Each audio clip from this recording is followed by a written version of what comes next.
Channel राजयोग राजस्थान में आप सभी का स्वागत है। आज हम पढ़ेंगे जो रीट परीक्षा जो है 2022 उसके साइकोलॉजी के जो इम्पोर्टेंट क्वेश्चंस है जो रीट की परीक्षा में आने के लिए बहुत ही संभावित प्रश्न है और यही प्रश्न है जो पूर्व में जो रीट की परीक्षाएं हुई है उनमें रिपीट और घुमा फिरा के इन्हीं प्रश्नों को पूछा गया है। तो इसमें साइकोलॉजी और शिक्षण विधियों के प्रश्न हैं। तो चलो क्लास को शुरू करते हैं। अब जो मोस्ट इम्पोर्टेंट क्वेश्चन है वही लेके आया हूँ दोस्तों। अगर आप हमारे चैनल पर नए हैं तो चैनल को सब्सक्राइब कर दीजिएगा। तो क्लास को शुरू करते हैं।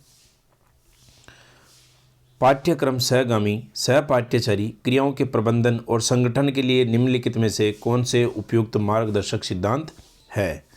तो ऑप्शन है आपके सामने। तो चयन, अभिप्रेरणा, हस्तक्षेप, अतिमहत्व और नियम संहिता, ये ऑप्शन है। तो दोस्तों इनमें से कौन सा सही हो जाएगा देख लीजिएगा एक बार।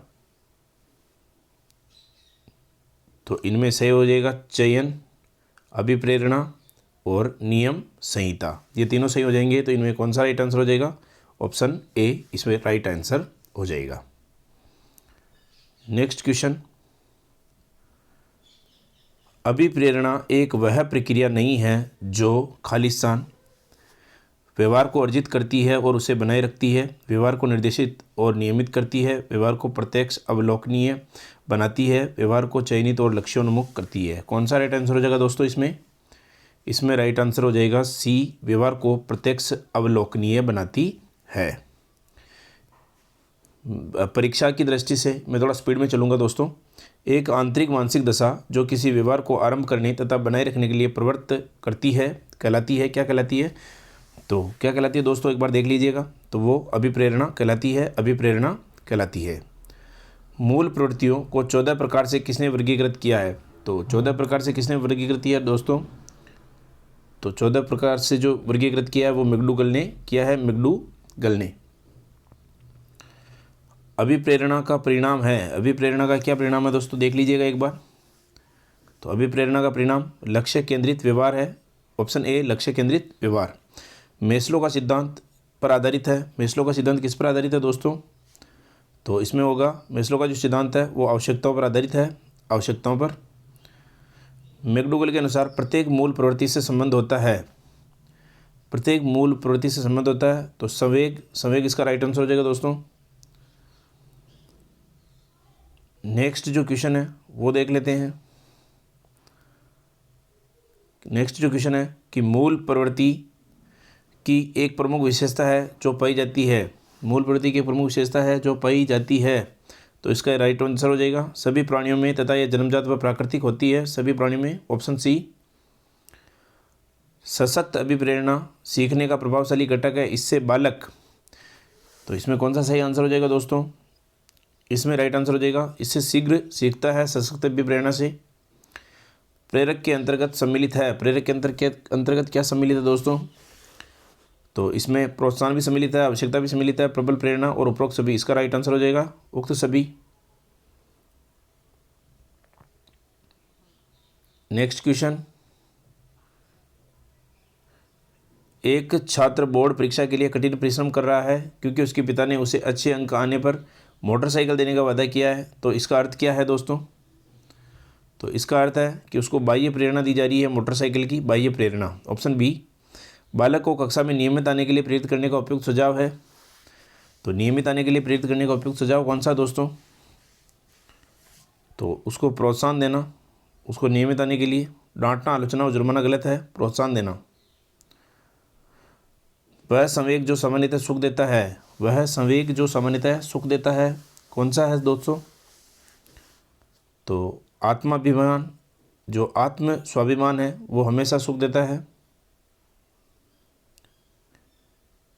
नेक्स्ट क्वेश्चन, एक अध्यापिका यह सुनिश्चित करना चाहती है कि उसके विद्यार्थी आंतरिक रूप से प्रेरित है, इस संदर्भ में वह क्या करेगी? तो वह क्या करेगी दोस्तों देख लो। तो इसका राइट आंसर हो जाएगा दोस्तों अंतिम परिणाम पर ध्यान देने बजाय व्यक्तिगत रूप से बच्चों की अधिगम प्रक्रियाओं पर ध्यान देना शुरू कर देगी, ऑप्शन सी, ऑप्शन सी। निम्नलिखित में से कौन सी प्रेरणा की विधि है? निम्नलिखित में से कौन सी प्रेरणा की विधि है देख लीजिएगा। तो प्रेरणा की जो विधि है, रुचि उत्पन्न करना भी है, प्रतियोगिता की भावना उत्पन्न करना भी है, प्रशंसा करना भी है, उपयुक्त सभी। इसका राइट आंसर हो जाएगा डी, उपयुक्त सभी। अभिप्रेरणा सामान्य क्रियाकलापों का प्रभाव है जो प्राणी के व्यवहार को इंगित और निर्देशित करता है। यह परिभाषा किसने दी है दोस्तों? किसने दी है परिभाषा? तो यह परिभाषा है जॉनसन ने दी दोस्तों, जॉनसन ने, ऑप्शन ए। नेक्स्ट क्वेश्चन, निम्नलिखित में से कौन सा प्रेरणा स्रोत नहीं है? इनमें से कौन सा प्रेरणा स्रोत नहीं है दोस्तों? तो आवश्यकताएं भी है, प्रोत्साहन भी है और चालक भी है। तो इसका राइट आंसर हो जाएगा तुष्टि। तुष्टि जो है वो प्रेरणा स्रोत नहीं है, तुष्टि प्रेरणा स्रोत नहीं है। छात्रों की निष्पत्ति निर्भर करती है, छात्रों की निष्पत्ति किस पर निर्भर करती है दोस्तों? तो निष्पत्ति जो है वो स्वप्रत्यय, बुद्धि, अभिरुचि और अभिप्रेरणा। ऑप्शन राइट जो है बी, इसका राइट आंसर हो जाएगा। निम्नलिखित में से कौन सा प्राकृतिक अभिप्रेरणा का उदाहरण नहीं है? प्राकृतिक अभिप्रेरणा का उदाहरण इनमें से कौन सा नहीं है? प्यास, प्रतिष्ठा, सुरक्षा और भूख। दोस्तों बताइए। तो प्राकृतिक जो प्रेरणा है वो प्रतिष्ठा प्राकृतिक नहीं है, तो इसका राइट आंसर हो जाएगा प्रतिष्ठा, ऑप्शन बी। निम्नलिखित में से कौन सा मानसिक रूप से स्वस्थ व्यक्ति का लक्षण है? मानसिक रूप से जो स्वस्थ व्यक्ति है उसका क्या लक्षण है दोस्तों? तो सहनशील भी होना जरूरी है, आत्मविश्वास, संवेगात्मक परिपक्वता, ये सभी। इसका राइट आंसर हो जाएगा ऑप्शन डी, ये सभी। कुसमायोजित व्यक्ति क्या कहलाते हैं? जो कुसमायोजित व्यक्ति कहलाते हैं जो, इसका देखिए सर।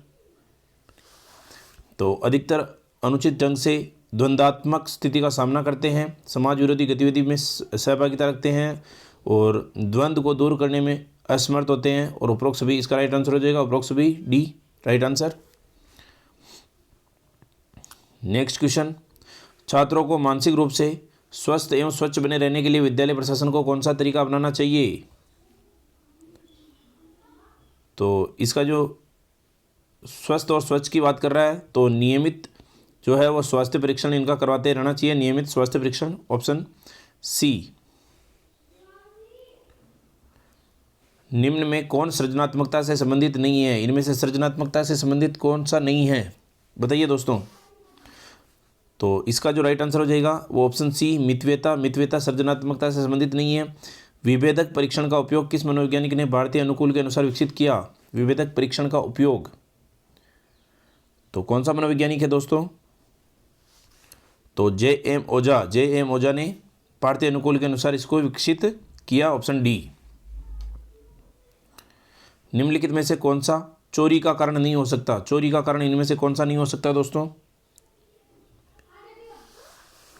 तो अभिभावकों का नियंत्रण और अनुशासन चोरी का कारण नहीं हो सकता दोस्तों, देख लो इसमें, बी, राइट आंसर।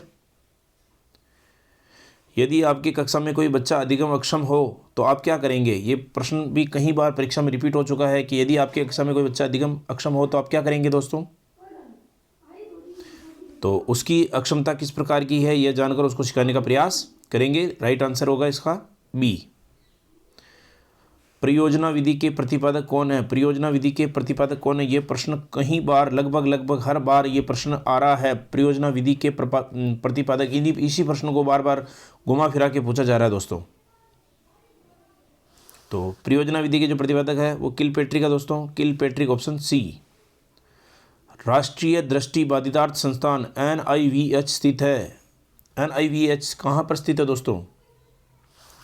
तो इसका राइट आंसर हो जाएगा सी, देहरादून में ये NIVH राष्ट्रीय दृष्टि बाधितार्थ संस्थान स्थित है।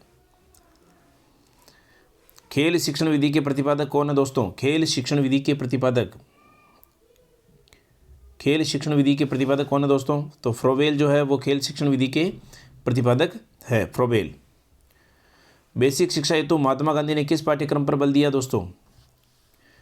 बेसिक शिक्षा हेतु महात्मा गांधी ने किस शिक्षा पर बल दिया दोस्तों? तो इसका राइट आंसर हो जाएगा बी, हस्तकला केंद्रित शिक्षा पर इन्होंने बल दिया, हस्तकला केंद्रित शिक्षा।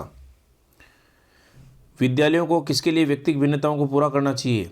किसके लिए व्यक्तिगत भिन्नताओं को पूरा करना चाहिए विद्यालय को? तो डी, यह समझने के लिए कि क्या विद्यार्थी सीखने की योग्य है या अयोग्य, ये देखने के लिए व्यक्तिगत विभिन्नताओं को पूरा करना चाहिए कि विद्यार्थी जो है वो, शिक्षार्थी जो है, सीखने के योग्य है या अयोग्य है। नेक्स्ट क्वेश्चन, एक शिक्षिका की कक्षा में कुछ शारीरिक विकलांग वाले बच्चे हैं, निम्नलिखित में से उसके लिए क्या कहना सबसे उचित होगा। तो क्या कहना उचित होगा दोस्तों, इसका राइट आंसर कौन सा होगा। तो इसमें राइट आंसर हो जाएगा सी, शारीरिक रूप से असुविधाग्रस्त बच्चे कक्षा में ही कोई वैकल्पिक गतिविधि कर सकते हैं, कक्षा में कोई वैकल्पिक गतिविधि कर सकते हैं। खाली स्थान के कारण प्रतिभाशीलता होती है, किसके कारण प्रतिभाशीलता होती है। तो इसका राइट आंसर कौन सा होगा दोस्तों, इसका राइट आंसर हो जाएगा आनुवंशिक कारकों और आनुवंशिक रचना, ये दोनों मिलाकर जो संयोजन होता है। तो इसका राइट आंसर हो जाएगा डी, के कारण प्रतिभाशीलता होती है। गति कौशलों में अधिगम निर्योग्यता कहलाती है, गति कौशलों में अधिगम निर्योग्यता क्या कहलाती है दोस्तों। तो इसका राइट आंसर हो जाएगा dyspraxia, dyspraxia option B, dyspraxia. कक्षा में अनुशासन बनाए रखने के लिए सर्वाधिक प्रभावशाली उपाय क्या है, कक्षा में अनुशासन बनाए रखने के लिए सर्वाधिक प्रभावशाली उपाय क्या है दोस्तों। तो इसका जो राइट आंसर हो जाएगा वो बी है, शिक्षण को रोचक एवं व्यवहारिक बनाना, शिक्षण को रोचक और व्यवहारिक बनाए रखने से अनुशासन भी बनता है विद्यालय में और कक्षा में। निम्न में से कौन सा कारक समस्या समाधान में बाधक हो सकता है, समस्या समाधान में कौन सा कारक बाधक हो सकता है। तो मानसिक विकृति जो है वो इसमें राइट आंसर हो जाएगा, और समस्या समाधान में बाधक बन सकता है मानसिक विकृति। नेक्स्ट क्वेश्चन, आधुनिक शिक्षा में मनोविज्ञान का अनुप्रयोग आधारित है, आधुनिक शिक्षा में मनोविज्ञान का अनुप्रयोग आधारित है।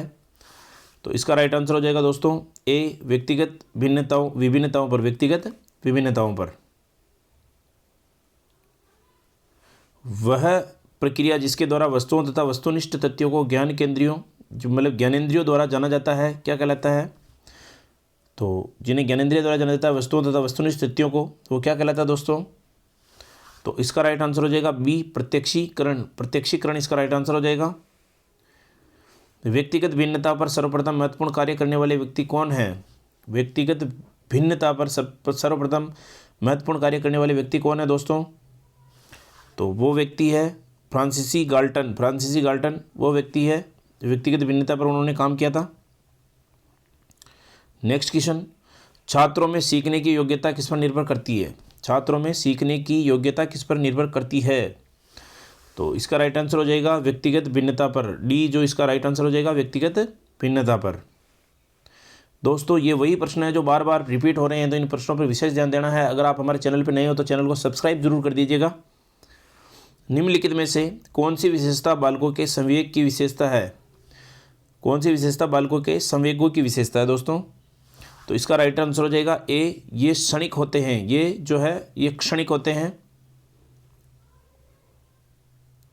नेक्स्ट, एक आंतरिक बल जो प्रोत्साहित करता है और व्यवहार परक प्रतिक्रिया के लिए बाध्य करता है एवं उस प्रतिक्रिया को विशिष्ट दिशा उपलब्ध कराता है, तो कौन है, इसका राइट आंसर कौन सा हो जाएगा दोस्तों।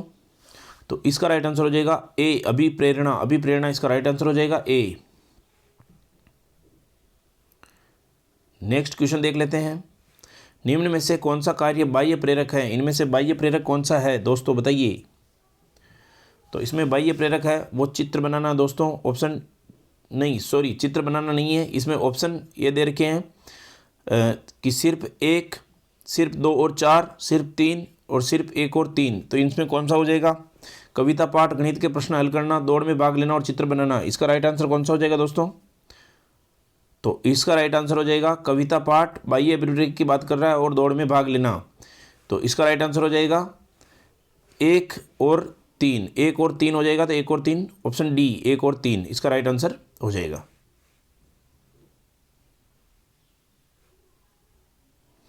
नेक्स्ट क्वेश्चन, राजेश गणित की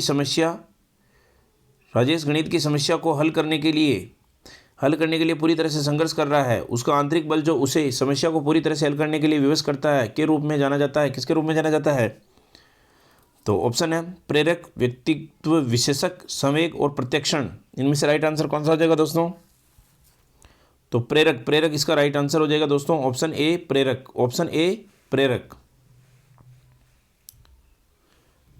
सीखने के लिए आकलन किसका करते हैं देख लीजिएगा।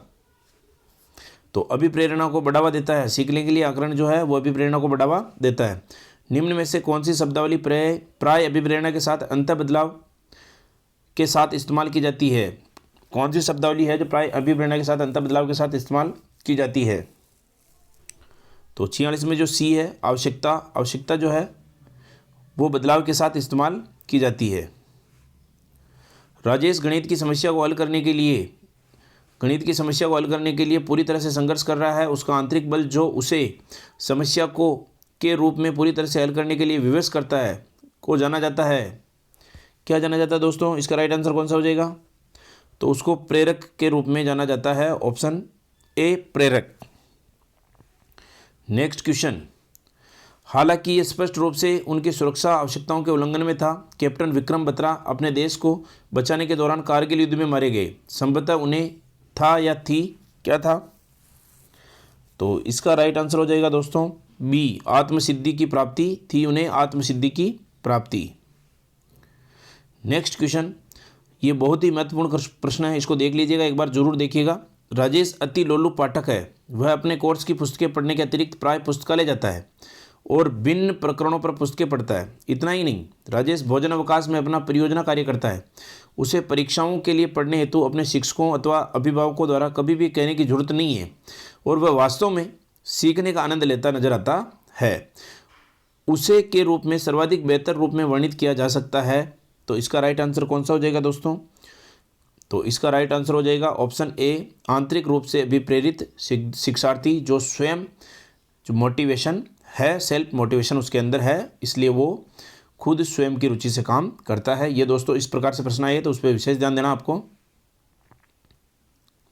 नेक्स्ट क्वेश्चन, प्राथमिक आवश्यकताओं को खालिस्तान आवश्यकता से भी जाना जाता है। प्राथमिक आवश्यकताओं किसके आवश्यकता के रूप में जाना जाता है? अगर दोस्तों आप चैनल पे अभी नए हो तो हमारे चैनल को सब्सक्राइब जरूर कर लीजिएगा, लाइक जरूर कीजिएगा। अगर क्लास आपको अच्छी लगी तो अपने दोस्तों के साथ शेयर कीजिएगा। तो इसका राइट आंसर हो जाएगा ए, दैहिक प्राथमिक आवश्यकताओं को किसके तहत जाना जाता है? तो दैहिक आवश्यकताओं के नाम से भी जाना जाता है। तो मैं आशा करता हूं दोस्तों ये क्लास आपको पसंद आई होगी। तो आप चैनल पे नए हैं तो चैनल को सब्सक्राइब कीजिए, लाइक कीजिए, कमेंट कीजिए अगर आपको कुछ भी डाउट हो, और अपने दोस्तों के साथ शेयर कीजिए। इसी के साथ राजयोग राजस्थान में आप सभी का धन्यवाद।